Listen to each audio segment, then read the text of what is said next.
Hello everyone, हमारे YouTube channel garden artist तरुण में आपका बहुत बहुत स्वागत है।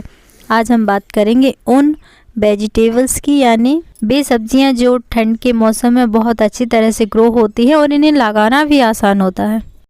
क्योंकि मौसम में बहुत ज़्यादा ठंडक होती है, इसलिए इन्हें लगाना भी आसान है और इनकी केयर करना भी बहुत ही आसान होता है। साथ ही साथ इनके बीज भी आपको अपने घर पर ही उपलब्ध हो जाएंगे। सबसे फर्स्ट में बात आती है मिर्च की। हरी मिर्च किसे पसंद नहीं है। पसंद होने के साथ साथ ये अति गुणकारी भी होती है। साथ ही इसकी केयर करना बेहद आसान है, इसलिए जहाँ तक हो सके विंटर की सीज़न में अपने गार्डन में मिर्च ज़रूर लगाएं। भारत में इसकी कई वैरायटी पाई जाती है, आप किसी भी वैरायटी को लगा सकते हैं। कुछ वैरायटी ऐसी होती है जिनमें प्लांट की हाइट कम होती है, यानी किसी छोटे कंटेनर में भी हम लगा सकते हैं। 1 या 2 प्लांट लगा लें और यानी इसकी केयर करना भी आसान होगा और साथ ही साथ आपको बिना किसी केमिकल की शुद्ध और ताज़ा सब्जी भी मिल जाएगी। वैसे आप चाहें तो अपनी किचन में से ही लाल मिर्च के बीज डालकर पौध तैयार कर सकते हैं, और चाहें तो आप किसी हाइब्रिड वैरायटी की मिर्च भी लाकर लगा सकते हैं। दोनों में से आप कोई भी तरीका अपनाएं, लेकिन अपने गार्डन में मिर्च का पौधा ज़रूर लगाएं, और ख़ासकर विंटर के सीज़न में। अगली सब्ज़ी है सेम, यानी बरबटी। ये भी होम गार्डन में बहुत अच्छी तरह से ग्रो होती है। ये हाइब्रिड वैरायटी की सेम है। इसे हमने अभी लगाया था लगभग 15 या 20 दिन पहले। इसमें बहुत अच्छी तरह से फल आना स्टार्ट हो गए हैं।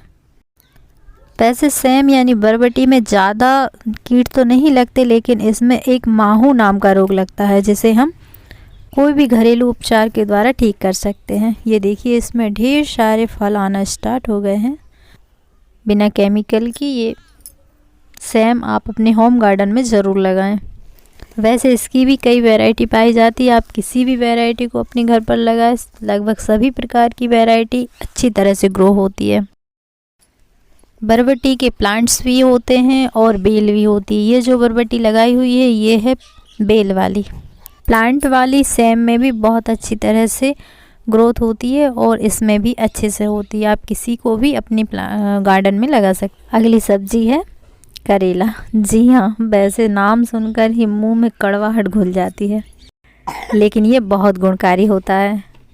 वैसे अगर हम अपने होम गार्डन में इसे लगाएं तो इसकी ग्रोथ बहुत ही अच्छी तरह से होती है। उसका सबसे बड़ा कारण ये होता है कि इसमें ना तो ज़्यादा कोई कीट लगता है और ना ही इसे नए नए तौर तरीक़ों से मतलब है। कहने का मतलब ये है कि आप इस बेल को एक बार लगा दीजिए, ये बहुत आसानी से ग्रो हो जाएगी। अगली सब्जी, यानी सब्जी नहीं, ये है स्वीट पोटैटो, यानी जिसे हम कंदमूल भी कहते हैं।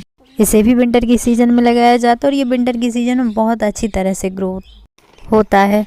इसमें भी कोई विशेष कीट नहीं लगते। इसे आप अपने होम गार्डन में आसानी से लगा भी सकते हैं और ग्रो भी कर सकते हैं। इसे धूप का कोई विशेष प्रभाव नहीं पड़ता। आप इसे कम धूप वाली जगह पर भी लगा सकते हैं, लेकिन हाँ, इस बात का विशेष ध्यान रखें कि इसमें पानी बराबर मात्रा में होना चाहिए, क्योंकि लहसुन प्याज की तरह ये भी ज़मीन के नीचे ही होता है, इसलिए जहाँ तक हो सके इसमें पानी अच्छी मात्रा में हो। अगला है टमाटर।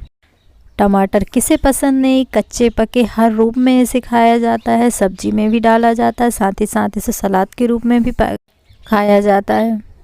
टमाटर की भी कई वैरायटी होती है, अनगिनत वैरायटी में पाया जाता है। आप किसी भी वैरायटी को अपने घर पर लगाएं, सभी अच्छी तरह से ग्रो हो जाती है। शुरू के कुछ दिन तो हमें इससे अच्छी तरह से केयर करना पड़ता है, लेकिन उसके बाद इसमें बहुत अच्छी तरह से ग्रोथ होती है। भारत में इसकी एक और वैरायटी पाई जाती है जिसे चेरी टमाटर कहा जाता है। छोटे छोटे टमाटर रहते हैं और बहुत ही सुंदर और बहुत ही अच्छा टेस्ट लगता है इनका।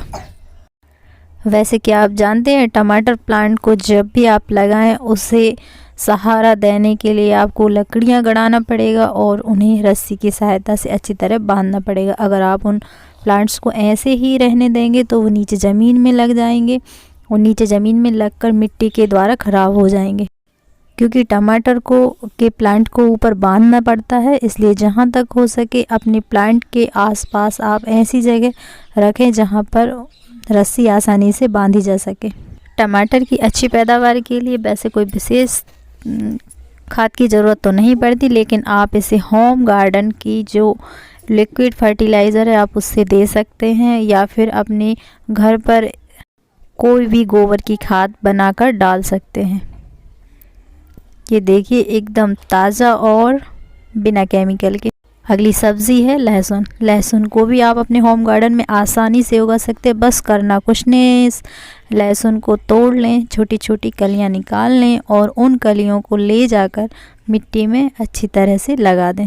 कलियां लगाते समय ध्यान रखें कि कलियां एक एक करके ही लगाएं, कभी भी 2 कलियां एक साथ ना लगाएं। मिट्टी गीली करें और उसमें आसानी से जो हिस्सा कड़क है उसे नीचे तरफ करें और जो पतला हिस्सा है उसे ऊपर करके लगाएं। और हाँ, इस बात का विशेष ध्यान रखें कि जहाँ भी हम लहसुन लगा रहे हैं वो जगह ज़्यादा जल भराव वाली ना हो। मेरे होम गार्डन में जगह नहीं थी, इसलिए मैंने इन्हें धनिया के बीच में लगा दिया। आप इसे धनिया के बीच में भी लगा सकते हैं और प्याज के बीच में भी लगा सकते हैं। लगभग 20 से 25 दिन बाद इसमें अच्छी तरह से ग्रोथ हो जाएगी और आप इसके ग्रीन पत्ते खाने में इस्तेमाल कर सकते हैं। अगली सब्ज़ी है लौकी। जी हाँ, बेहद ही गुणकारी और फ़ायदेमंद इस सब्ज़ी को हर कोई अपने गार्डन में लगाना पसंद करता है। इसके बीज आप स्टोर करके भी रख सकते हैं और स्टोर से लेकर भी आ सकते हैं, यानी इसके पैकेट सिर्फ 10 रुपये में आते हैं और उसमें ढेर सारे बीज आपको उपलब्ध हो जाएंगे। आप किसी भी हाइब्रिड वैरायटी की लौकी को लाकर लगा दीजिए, जो कम बेल में ही ढेर सारे फल आ सकते हैं। यानी हाइब्रिड वैरायटी की विशेषता होती है कि उसकी बेल कम होती है लेकिन उसमें फल बहुत ही ज़्यादा लगते हैं। ये भी कई वैरायटी में पाई जाती है। आप किसी भी एक वैरायटी को लाकर अपने गार्डन में लगा सकते हैं। हाँ, लेकिन इस बात का विशेष ध्यान दें कि इसकी बेल बहुत ही ज़्यादा घनी होती है, इसलिए जिन प्लांट को धूप की ज़्यादा ज़रूरत होती है उन प्लांट के ऊपर इसकी बेल ना जा पाए। लौकी की तरह आप विंटर में गिलकी की बेल भी लगा सकते हैं। वह भी एक बहुत ही अच्छी बेल होती है और बहुत ही आसानी से ग्रो भी हो जाती है, साथ ही साथ इनमें ज़्यादा कीट नहीं लगते। अगली वेजिटेबल यानी सब्ज़ी है आलू। जी हाँ, आलू भी बहुत ही अच्छी तरह से ग्रो हो जाते हैं और बहुत ही आसानी से लग भी जाते हैं। ये जो आलू आप देख रहे हैं, इसमें ये जो अंकुरण है इसे आलू की आँख कहा जाता है। यानी यही हिस्सा हम ज़मीन में लगाएंगे जिससे नए नए प्लांट तैयार होंगे। ये हमने काट लिए हैं और इन्हें काट कर हम अपने होम गार्डन की मिट्टी में लगा देंगे। लेकिन हाँ, इस बात का विशेष ध्यान दें कि ये जो अंकुरण वाला हिस्सा है ये सिर्फ हम ऊपर रखेंगे और बाकी हिस्सा नीचे रखेंगे, ताकि नीचे अच्छी तरह से रूट्स आ जाएं। अब हम जो वीडियो आपको बताने जा रहे हैं ये लगभग 10 से 12 दिन बाद की। इसमें अंकुरण आ गया, यानी पत्तियां आना स्टार्ट हो गई। ये देखिए, अब आलू के इस हिस्से पर हमें मिट्टी डालना पड़ेगा। हाँ, आलू की ये विशेषता होती है कि अगर हम उस पर मिट्टी नहीं चढ़ाएंगे तो हमारी आलू की पौध खराब हो जाएगी। यानी अगर इसके प्लांट बनना स्टार्ट हो गए तो इसे धीरे धीरे करके हर 8 दिन में हमें इसके रूट के पास मिट्टी डालना पड़ेगा, क्योंकि अगर हम मिट्टी डालेंगे ये रूट्स अंदर जाएंगे तभी इसमें ढेर सारे आलू हार्वेस्ट कर सकेंगे हम। आलू की खेती लगभग 2 महीने की रहती है। आप कंटेनर में भी लगा सकते हैं और अगर आपके पास ज़मीन है तो आप इन्हें ज़मीन में लगाइए, बहुत अच्छी तरह से ग्रो होंगे। ये प्लांट हैं लगभग 25 से 30 दिन के बाद के। इसमें ये देखिए कितनी अच्छी तरह से प्लांट बढ़ गए हैं और इसमें फिर से हमें मिट्टी डालना पड़ेगा। ये देखिए, अगली वेजिटेबल यानी सब्जी है धनिया। इसे भी आप अपनी किचन से ले सकते हैं और बहुत ही आसानी से ग्रो कर सकते हैं। लेकिन जब भी आप इसी की बुआई करें तो इस बात का विशेष ध्यान दें कि इसके दाने साबुत ना हो, यानी किसी भी गोलाकार वस्तु से उसके दानों को 2 फाँक में कर लें, उसके बाद ही उसकी बुआई करें। ये हमारी धनिया हार्वेस्ट के लिए तैयार है और ये हमने कैंची की सहायता से इसे कट कर लिया है। धनिया एक बहुत ही उत्तम सब्जी है चने की साग, यानी चने की भाजी। इसे भी आप आसानी से अपने होम गार्डन में ग्रो कर सकते हैं, चाहे तो आप कंटेनर में भी ग्रो कर सकते हैं। अगली वेजिटेबल यानी सब्जी है प्याज से भी आप आसानी से ग्रो कर सकते हैं। जितनी भी उगी हुई प्याज रहती है हमारे किचन में, आप उन्हें फेंकें नहीं, ना ही उनका फर्टिलाइज़र बनाएं, बल्कि उनके सिर्फ छिलकों का ही फर्टिलाइज़र बनाएं। और उन्हें, इन प्याज को आप इस तरह मिट्टी को गुड़ाई करके इस तरह लगा दें और उसके बाद यहाँ पर पानी से सिंचाई कर दें। कुछ दिनों में आप देखेंगे कि कुछ इस तरह से हमारी प्याज के प्लांट तैयार हैं।